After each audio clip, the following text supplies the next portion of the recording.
Hey guys, so today I'll be doing a video of how to sanitize your tools and makeup products because I got a request from one of my subscribers recently saying that they wanted to see more tips, like tip videos I guess, of like things I learned in school. So I figured I'd do that. I'll show you guys some brief things of what I learned in school and like stuff like that. But I'm going to start off this series with how to sanitize your tools and makeup properly. So I'm just gonna go ahead and jump into it right now. So when you're being a makeup artist and you're working on other people, on like different clients, you do want to make sure that your tools and your makeup is sanitized because germs and bacteria can be transferred very easily, and you never know, someone has a pink eye and you're using a brush, you're using your makeup, you're dipping it into the eyeshadow and you don't sanitize that, the next person that you work on can get a pink eye because you didn't sanitize your makeup properly. So for let's start off with like products, like powders and like cream products and pencils. So all of this kind of stuff you're going to be using on people, right? So for like powder products, you do want to make sure that you use 99% alcohol, or if you can't find 99% alcohol, try to get 91 to 99 is the ones that you would want to use. So I just get mine at like CVS or Long's Drugs. This is only 91% alcohol because I can't find 99% alcohol at the stores I go to, but 91% would work just fine. And I do like to put it in a small little bottle like this so I can just throw it into my kit.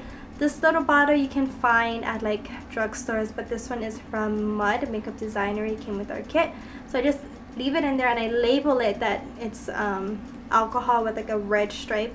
And you would just mist your product lightly. You would just spray some alcohol onto the product lightly. You don't want to drench your makeup with alcohol because that can ruin the makeup. And for like cream products, you guys saw this palette before. This is my base palette. I like to just make sure that I spray it. Even though I don't work from the palette, what we do is with our spatula and our palette, when I say palette, I mean one of these guys. You would work from the palette. You would scrape it with the spatula and apply that to the palette, and you work from there. You never work directly from this. But even though I don't work from it, I still like to sanitize it, and I just mist it lightly. And that's it. That's all I do. Sanitize your palette or your spatula. If you don't know how a spatula looks like, it just looks something like this. This is what you use to scrape your cream products, your lipsticks. You scrape it off from there. You don't work directly from the tube unless you know it's that person's lipstick. So you always work from this palette. So what you would have to do is pretend that this palette is dirty. You spray it with the alcohol, with a napkin. You rub it, because rubbing the alcohol like this is actually what's gonna kill the bacteria that's on here. And that's basically it. That's all you have to do. And then don't forget, you would clean your spatula. So spray it and then rub it, and that's it. Say you want to sanitize a pencil, you would sharpen the pencil first and then spray the alcohol on top to sanitize it. Of course, let it dry a little bit and then you would work. You would also want to make sure that you're sanitizing the pencil sharpener. So you could always also just spray both of it at the same time. So you would like spray it like that, sharpen it, and then if you wanted to spray it again, you could do that as well. But make sure that you're also cleaning your sharpener because bacteria can grow there as well.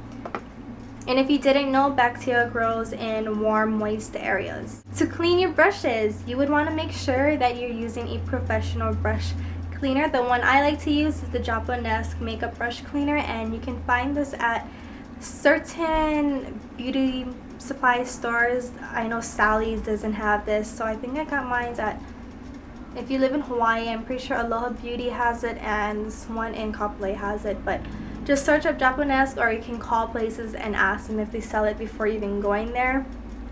These are a little pricey. This one was like $30 for a 16-ounce bottle. And then what I like to do is I put it in a spray bottle like this. It's important to have a professional brush cleaner because you want to make sure that your brushes is clean all the time, especially when you're working on multiple clients. You know, of course, when you get home that night or day, wash your brushes thoroughly. But sometimes when you're on set and you're working with a lot of people, this comes in handy. So I have a dirty brush for you. I'm just using this as a example because it's a dual fiber brush and you can see how dirty it is. So you can see like there's a little bit of blush.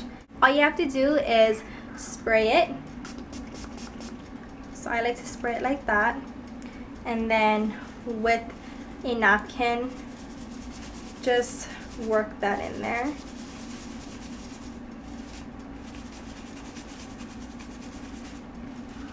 And then you can see it getting cleaned already.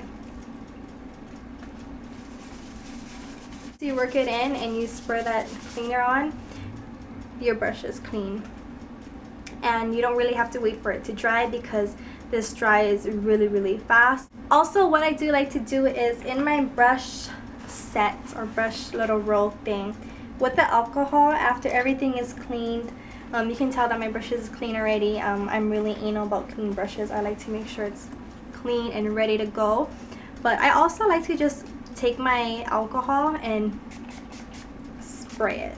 Not a whole lot because alcohol can ruin the bristles of the brushes, but I don't know, just me spraying it like that makes me feel like I'm killing whatever germs that there might be. So that's just something I like to do.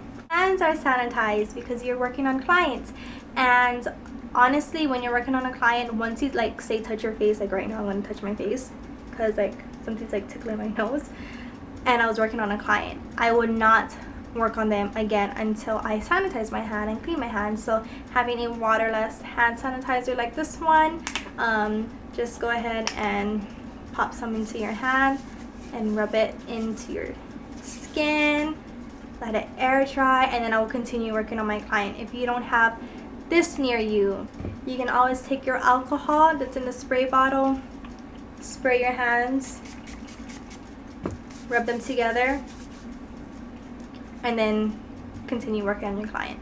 Those are just really quick tips of how to sanitize your tools and makeup and hands, I guess. I hope you guys found this very helpful. If you did, don't forget to thumbs it up and let me know what other videos you guys want to see as to like how-tos or things that you guys want to know more about that maybe I learned in school. Let me know them in the comment area, and don't forget to subscribe if you haven't done so yet. It's free and you guys are notified when I upload new videos. And yeah, that's basically it, and I'll see you guys in my next video. Bye.